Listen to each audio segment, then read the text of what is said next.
Hello, team players!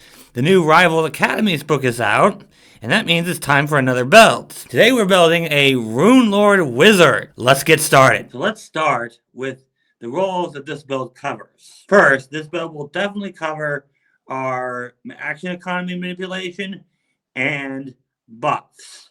It can also cover debuffs. And as a wizard, we can definitely cover our multi-target damage, our single target DPR, and burst damage, as well as different damage types. In fact, the only type of damage we can't do in this build is void because of our anathema. We also can't transform into anything because, again, our anathema. But none of that is what our build focuses on. We want to focus on will save spells here. So the debuffs and the action economy manipulation, as well as our buff. Those are the main things we want to focus on in this build. But if we need any type of damage, this build can cover that too. It all depends on your spells and your party. So for today's Ancestry, we rolled Gorin. Gorins are a lot like a combination of elves and leshies. They have definitely good feats for skills, and they also have some feats that are similar to what leshies get. And being a Gorin will help us with our survivability as well. For our heritage, we rolled Thorned Rose, which gives us the Wicked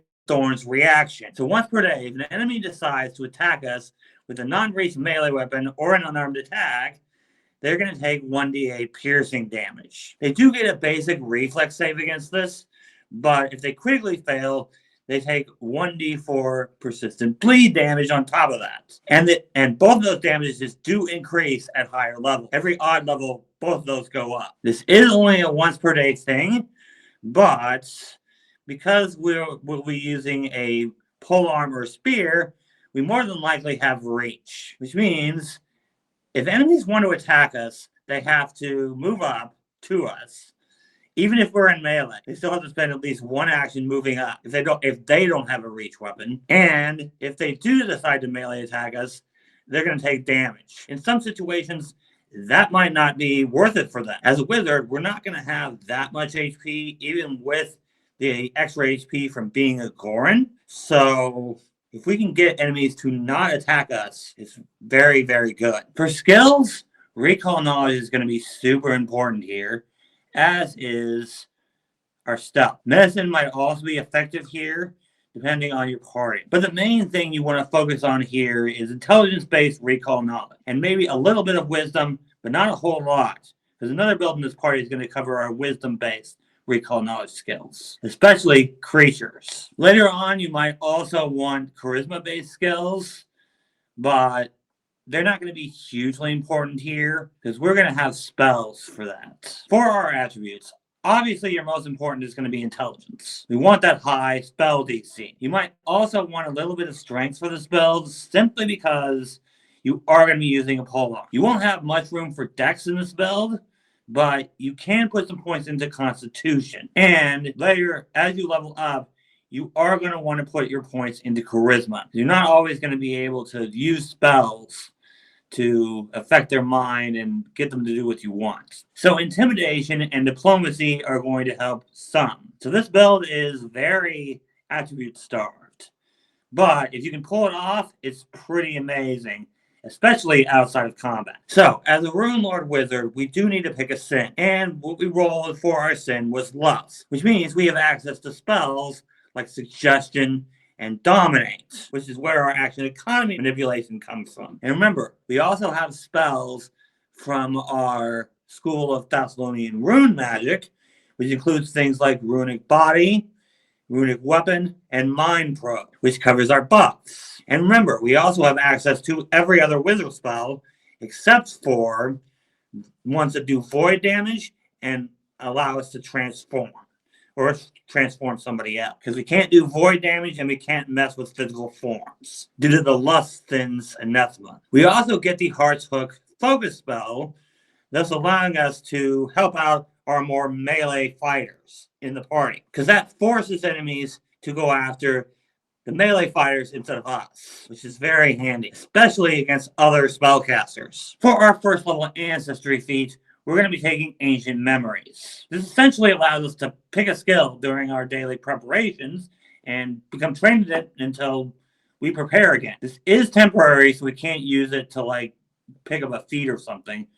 But this makes us very versatile when it comes to skills. So like if we know we need to be trained in survival that day, boom, we're training it. It gives us an extra skill that we can just change every single day. It's really amazing. This is very similar to a feat that elves get. So it's very, very good. For our second level feat, we do have to take our Rune Lord dedication. But this gives us even more versatility with our spells. We can prepare any spell as long as it doesn't violate our anathema. And then if we need one of our spells from our Sin School or our School of Thessalonian Rune Magic, we can just go, okay, Fireball's gone. Now we have this spell that we need. And all you have to do is spend 10 minutes refocusing, which also gets us back our focus points for Heart's Hook. So we want to refocus when we're low on focus points, or we need a spell from our Thessalonian Rune Magic School, or one of our Sin spells, which depending on your campaign may be a lot or a little bit. For level 4, I've gone with Conceal Spell. This will make the spell incredibly fun. If we spend an additional action beyond what the spell takes, then we can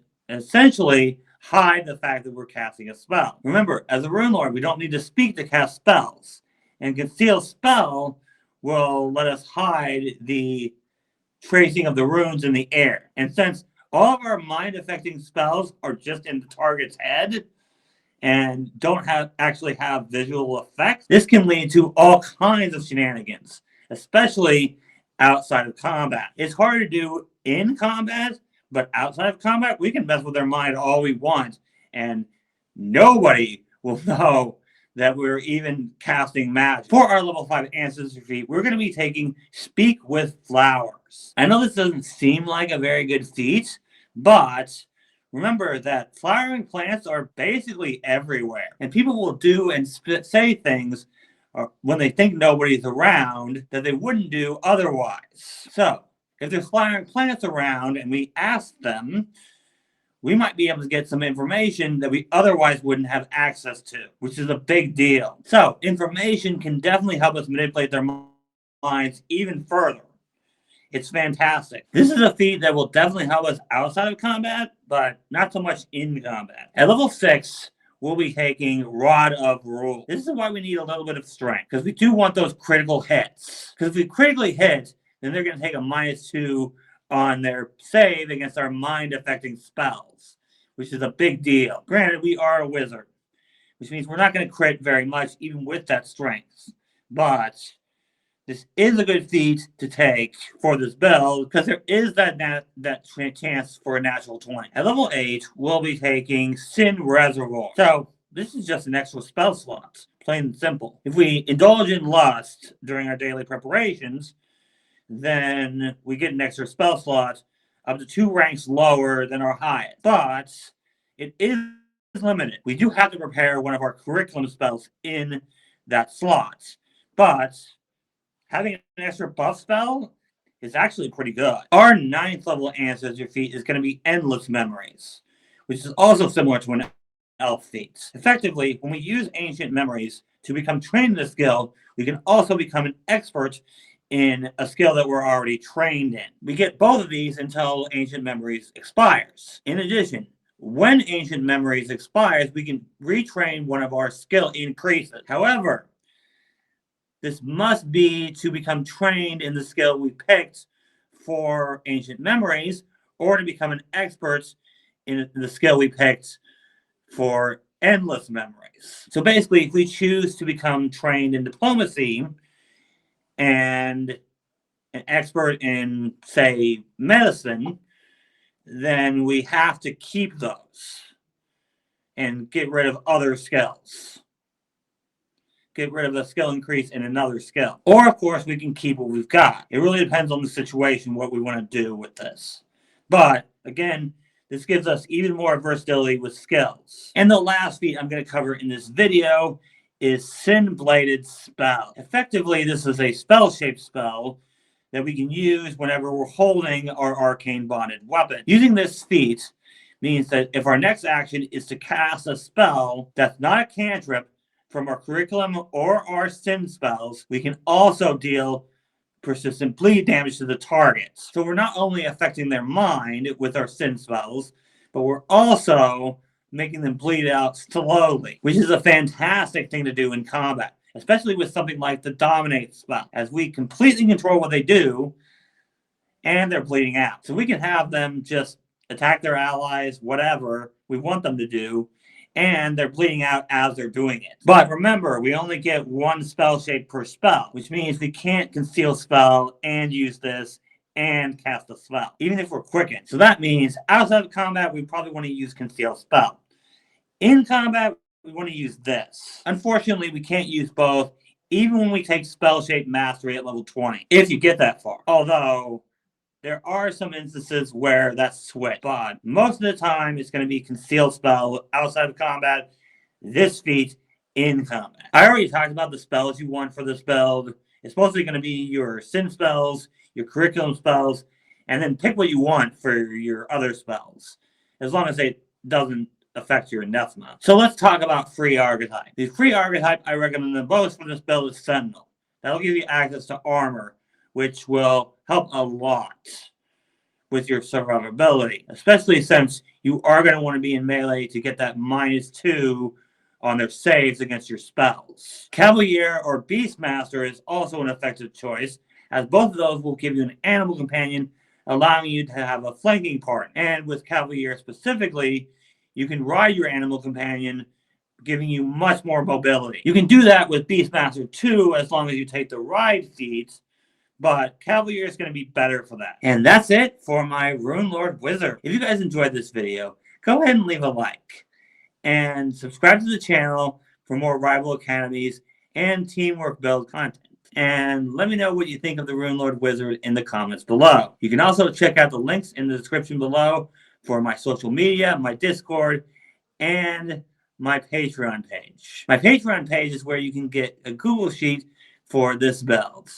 So if you want to play this build past level 10, you can absolutely go check that out. And if you want to learn more about the Rune Lord Archetype, you can absolutely check out this video here. Thank you guys so much for watching, and until next time, teamwork is vital.